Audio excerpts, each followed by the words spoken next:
Hi everyone, in this video we are studying Buckboost converter together. The Buckboost converter here is an inverting Buckboost.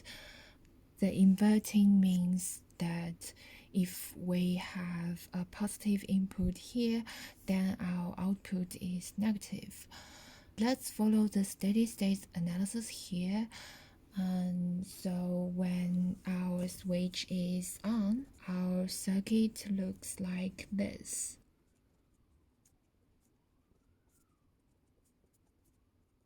And when the switch is off, our circuit looks like this.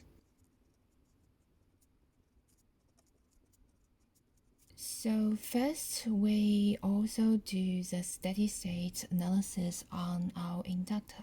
In our inductor, we first plot the voltage on our inductor, and then based on the voltage waveform, we can have our current waveform. So when the switch is on, our voltage on the inductor equal to the V in, and when the switch is off, our voltage on the inductor equals to the V out. Based on the voltage waveform, we can have our current waveform.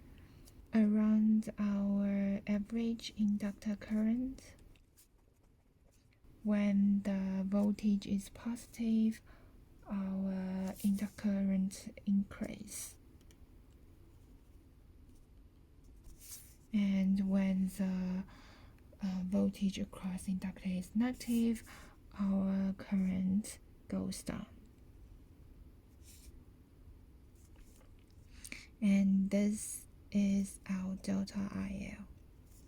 So it's very easy that we can have our on-state equation as VL equals to V in equals to L DIL divided on dt.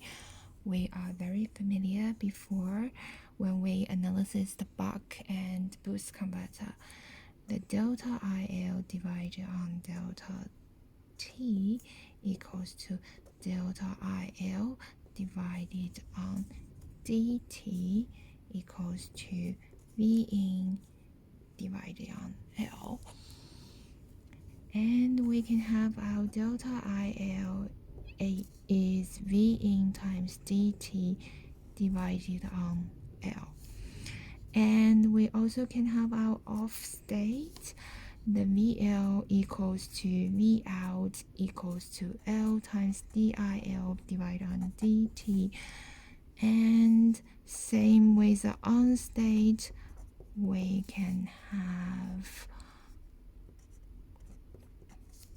our delta IL equals to V out times 1 minus D times T divided on L.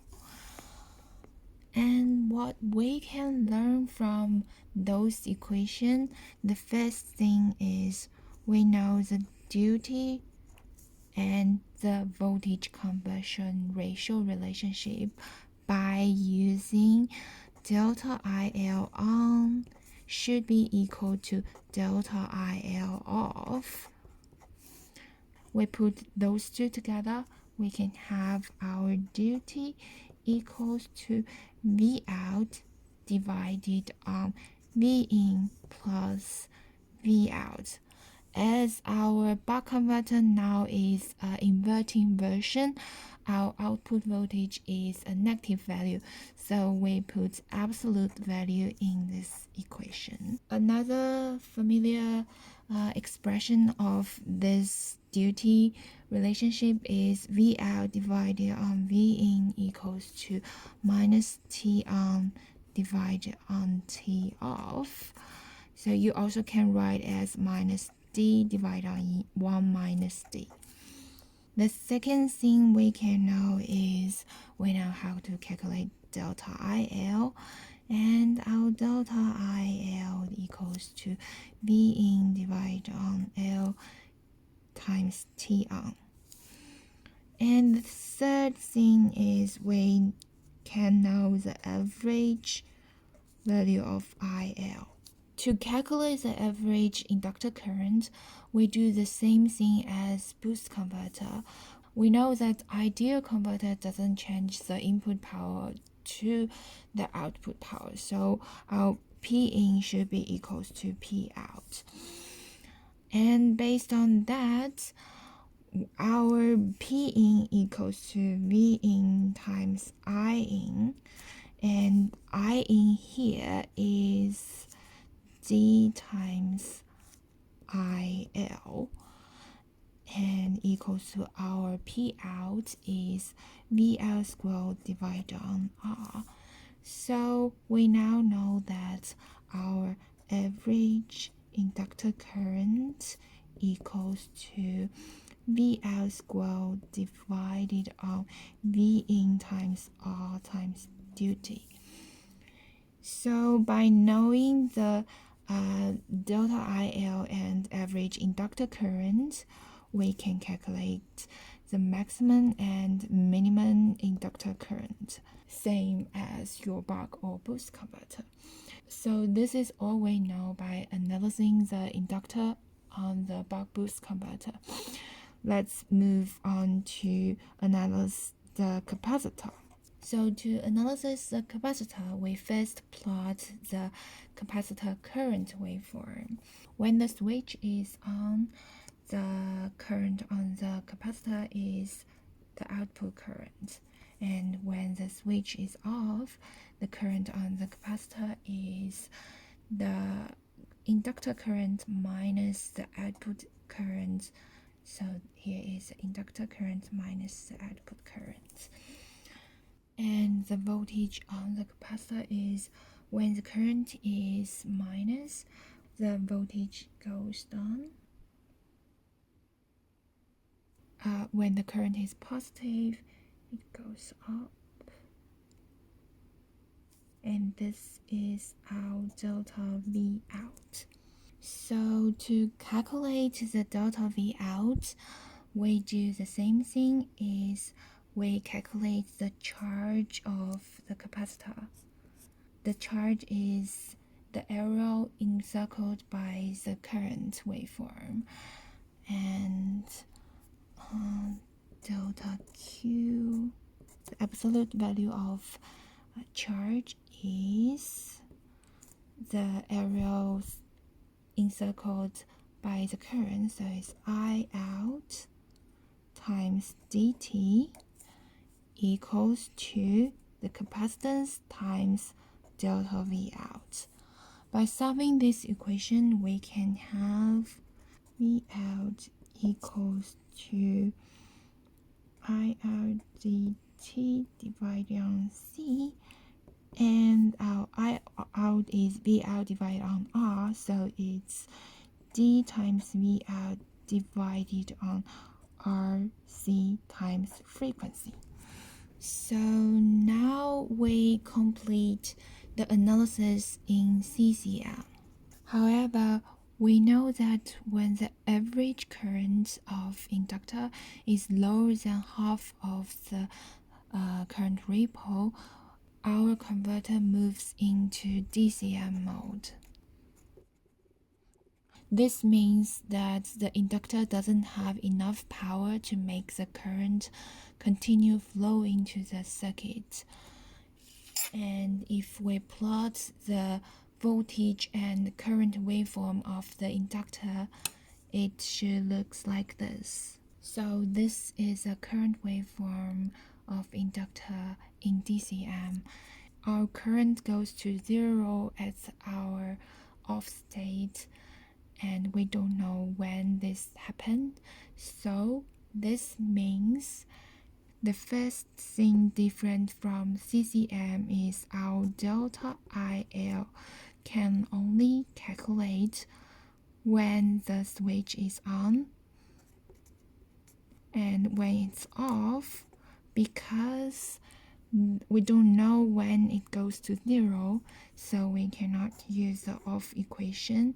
So the delta IL can only calculate by V in times dt divided on L. And our average inductor current is still same with our CCM mode. So our average inductor current is still VL squared divided on V in times RD. And the third thing that makes DCM mode very different from CCM mode is the voltage conversion ratio is different, which means our VL divided on V in is not equal to T on divided on T off. This thing doesn't exist anymore, so we need to find the relationship again. So how to find it? The converter still follows the rule is P in equals to P out. And our P in is still V in times I in equals to VS squared divided on R. The only thing we need to find is what's our V in. Our average current of our switch should be same with our average value of input current. And our current waveform on the switch is when the switch is on, it follows the inductor current, and when the switch is off, it goes to 0. So we don't need to worry about the 0 point where it happens when we do it on the switch current. And how to calculate the average current on the switch is we calculate the area encircled by the current waveform and put it average to the whole period. So the average current of switch can be calculated by this part is delta IL. So it's delta IL times dt, and the area of a triangle is delta IL times dt divided on 2, and we should put this value onto the whole period. So we use this divided on t. This is our average current of switch. So now we have our input current as delta IL dt divided on 2t. We put this back into this equation. We can have our V out divided on V in equals to minus dt times square root of R divided on 2LT. So you can see that the voltage conversion ratio is very different from the CCM mode. Okay, so this is all about Buckboost converter, and what we should remember in this video is we should remember the duty ratio in CCM. Also, this is very important, and we should know how to calculate the current ripple and also the voltage ripple. And for the DCM, we should know that this 2 is same with our CCM, and our voltage conversion ratio is very different from our CCM. Alright, so this is all about this video. We will see you in next video.